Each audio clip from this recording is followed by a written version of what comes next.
Would it surprise you to know that one of the chief members of Bohemian Grove, Thomas Watson, was also an adherent of Adolf Hitler's ideology, and that international business machines were integral in controlling the death camps? IBM was absolutely essential in assisting Hitler in numbering and exterminating the Jews and other undesirables. The famous tattoos on Jews' arms were international business machine numbers that were entered into the computers. The computers would then decide how long to keep someone alive and how hard they could be worked according to height and body weight as well as age. Here's a photo of Mr. Watson with Adolf Hitler in the late 1930s. It's not a coincidence that today IBM is the backbone of national ID card technology in the United States and across the world. Ford and General Motors were also involved in the Nazi war machine right through the war, and not one of these robber baron industrialists was ever prosecuted. Here is the international business machine that calculated the deaths of millions. The modern Olympic symbols have nothing to do with Greece. They were drawn and designed by Adolf Hitler, and we still use them today. The Order of the Death's Head symbols are all around us, but the general public is too blind to see it. Now we will explore how the American branch of the Illuminati aided and abetted Adolf Hitler, and how the Bushes were the first family when it came to treason. I've been an investigative reporter and a journalist for 35 years. I've worked in every major media market in the United States, and I've written for more than 100 newspapers and magazines nationally and internationally.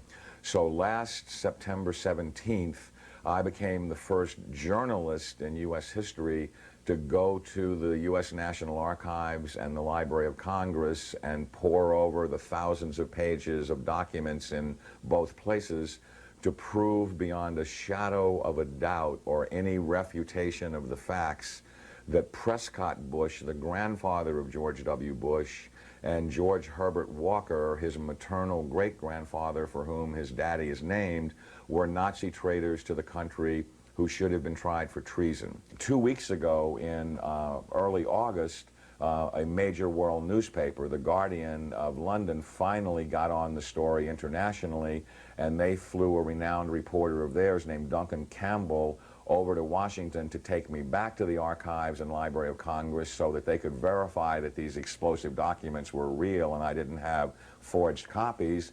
Prescott Bush was the grandfather of George W. Bush and the father of George Herbert Walker Bush, and George Herbert Walker Bush is named for his father-in-law, George Herbert Walker. Prescott Bush graduated from Yale in 1917 and was in Skull and Bones with E. Roland Harriman, who was the younger brother of W. Averill Harriman. The Bush family really had nothing going. They were essentially social climbers and opportunistic people. At the time that Prescott Bush met Dorothy Walker, he was a tire salesman. And George Herbert Walker, as all fathers do when their daughter's going to marry someone, said in his heart, you know, it's not an appropriate thing socially that my daughter marry a tire salesman. So he brought Prescott Bush first into Brown Brothers Harriman and then Union Banking Corporation. In actuality, it was anything but a bank. It was essentially a Nazi money laundering operation that had a lot of tentacles into a lot of different other businesses. They owned a shipping line called Hamburg American Line, for example, which was the first Nazi front business seized, although the line was no longer operational in 1942. In the early 1930s, it transported Nazi spies into the U.S., and then their promotional ads offered cash rewards to any American citizens who would go back on Hamburg American lines and proselytize for Hitler. 8 months after the U.S. had entered the war, the New York Herald Tribune ran a front-page article, Hitler's Angel has $3 million in U.S. bank. And it caused a major scandal and just rocked the world of politics. Brown Brothers Harriman, which George Herbert Walker and Prescott Bush were affiliated with and partners in, worked with I.G. Farben, which operated Auschwitz. Prescott Bush, he did a number of things that were not only anti-American, but were pro-Hitler, and he did all that he could to proselytize for Hitler and the rise of his Third Reich, because the largest client, Fritz Thyssen, of his patron, W. Averill Harriman, dictated what kind of behavior he would practice to enhance his own career. So he was put on the board of directors of Union Banking Corporation, and he was also a shareholder in Union Banking Corporation along with E. Roland Harriman. But what's interesting about what the documents show is that they clearly state that all of the shareholders were phantom shareholders for Fritz Thyssen and did his bidding directly. So the point I'm making is it's not as if they bought these shares of stock as a passive investment to hopefully profit from the war. They were directly doing the bidding of the individual who built the Nazi war machine. Some very shocking documents that I saw at the Library of Congress 2 weeks ago on August 10th, on August 9th, excuse me, had to do with the hearings of the McCormick-Dickstein Committee of November 1934, show that Prescott Bush and the DuPont family, the Remington family, and J.P. Morgan tried to overthrow the U.S. government, assassinate FDR, and put a Hitler-style fascist state in place. I have in my possession testimony from the McCormick-Dickstein Committee in November of 1934 by one of the fascist plotters that they were going to follow Hitler's model exactly and impose martial law on the United States, round up unemployed people that were worthless to the economy and troublemakers and Jews and put them into internment camps. And their plan was, if necessary, to exterminate the people that could not be part of the effort.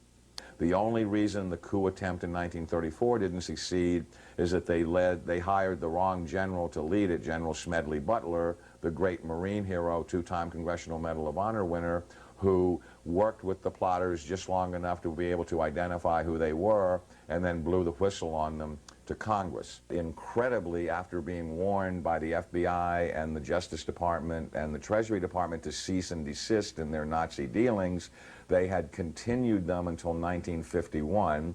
There had been 28 additional seizures of Nazi assets and Nazi business fronts between late 1942 and 1951, and that they had moved Nazi assets into Switzerland, Brazil, Argentina, and Panama, and they had continued to do business with their primary Nazi patron, who was Fritz Thyssen, who backed Hitler beginning in 1921 and who was the wealthiest man in Germany, and a steel and coal baron who, with his partner Friedrich Flick, essentially built the Nazi war machine along with I.G. Farben. In 1951, when Fritz Thyssen died in Argentina, Union Banking Corporation was liquidated by the U.S. government, and Prescott Bush received $1.5 million for his holdings in his Nazi business, and that was the beginning of the Bush family fortune for all intents and purposes. George Bush doesn't take his philosophical foundation from the Bible or the teachings of Jesus in the Sermon on the Mount. George Bush takes his inspiration from what he learned in Skull and Bones and from the Thule Society that Hitler and Goebbels and Goring cut their teeth in, Bohemian Grove, these evil organizations that perpetrate the ugly things that these criminals are doing to this country for which they must be held accountable.